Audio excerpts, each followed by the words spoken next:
여러분 안녕하십니까? 11월 5일 화요일 KTV 뉴스 시작합니다. 윤석열 대통령이 임기 반환점을 맞아 오는 7일 오전 그간의 성과와 국정 운영 방향을 알리는 내용의 기자회견을 합니다. 윤 대통령은 이번 기자회견을 통해 국민이 궁금해하는 모든 사안을 일문일답 형식으로 상세히 설명할 예정입니다. 이혜진 기자의 보도입니다. 윤 대통령이 임기 절반 대국민 소통에 나섭니다. 대통령실은 윤 대통령이 오는 7일 오전 용산 대통령실에서 기자회견을 진행한다고 밝혔습니다. 지난 성과와 앞으로 국정 운영 방향을 국민에게 알리는 내용입니다.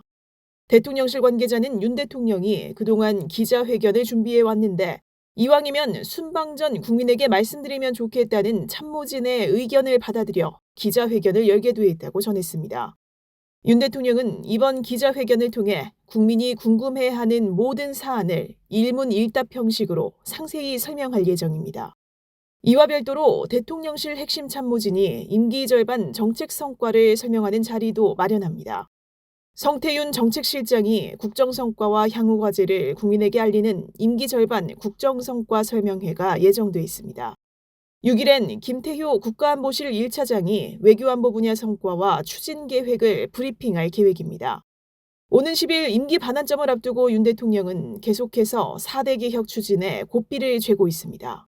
수석비서관 회의에서 윤 대통령은 참모진에게 현재 추진 중인 개혁 정책의 성과를 국민이 체감할 수 있도록 올해 안에 잘 마무리해달라고 주문했습니다.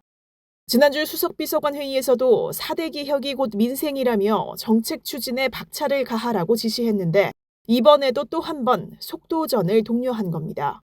한덕수 국무총리와 지난 4일 주례회동에서도 정부가 추진 중인 개혁 과제를 각 부처가 신속히 추진할 수 있도록 독려하고 점검하라고 당부했습니다.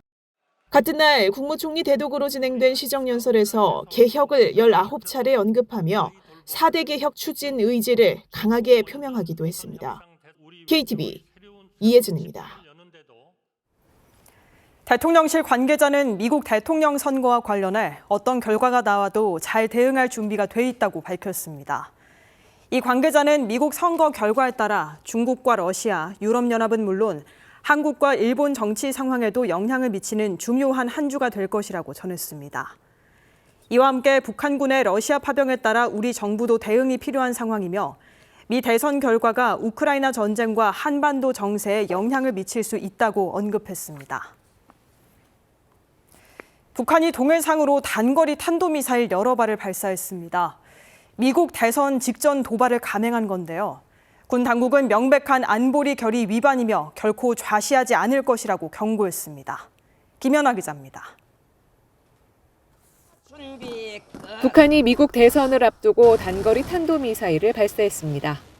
합동참모본부는 북한이 5일 아침 7시 반쯤 황해북도 사리원 일대에서 동해상으로 단거리 탄도미사일 여러 발을 발사했다고 밝혔습니다. 이 미사일은 약 400km를 비행했습니다. 북한의 미사일은 600mm급 초대형 방사포로 추정되는데 함경북도 길쭉은 앞바다의 무인도 알선 방향으로 날아간 것으로 전해졌습니다. 우리 군은 북한 미사일 발사를 즉각 포착해 추적 감시했으며 미 1측과 관련 정보를 긴밀하게 공유했다고 밝혔습니다. 북한은 닷새 전인 지난달 31일에는 미 본토 전역을 타격할 수 있는 신형 대륙간 탄도미사일 화성 19형을 발사했습니다. 북한은 미국 대선을 약 6시간 앞두고 미사일 도발을 감행했는데 미 대선을 겨냥해 존재감을 부각하려는 의도로 보입니다. 합참은 입장문을 통해 탄도미사일 발사는 명백한 안보리 결의 위반이며 한반도의 긴장을 고조시키는 위협으로 중단돼야 한다고 강조했습니다. 우리는 이를 결코 좌시하지 않을 것이며 이후의 모든 결과에 대한 책임은 북한에게 있음을 다시 한번 경고한다. 이번 미사일 발사는 한미일 연합 공중훈련에 대한 반발로도 풀이됩니다. 한미일은 지난 3일 북한의 화성 19형 발사에 대응해 제주 동방에서 미 전략 폭격기 B-1B가 참여하는 연합훈련을 실시했습니다. 김여정 북한 노동당 부부장은 미사일 발사에 앞서 낸 담화에서 한미일 연합 공중훈련을 거칠게 비난했습니다. KTV 김연아입니다. 우리나라와 EU가 공동 성명을 내고 북한군 파병을 비롯한 러북 군사 밀착을 강하게 규탄했습니다. 또 15개 분야에서 협력을 확대하는 안보 방위 파트너십도 체결했습니다. 한-EU 전략 대화 내용 김민아 기자가 보도합니다. 조태열 외교장관과 조셉 보렐 EU 외교안보정책 고위 대표가 제1차 한-EU 전략 대화를 개최했습니다. 조 장관과 보렐 고위 대표는 북한군의 러시아 파병을 거론하면서 유럽과 인태 지역의 안보가 연관돼 있다고 강조했습니다.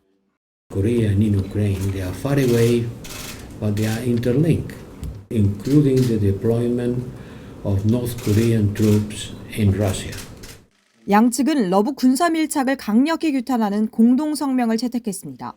성명은 북한이 불법 무기 이전과 파병 등으로 전 세계 안보를 위협하고 있다고 강조하면서 북한군의 즉각 철수와 군사 협력 중단을 촉구했습니다.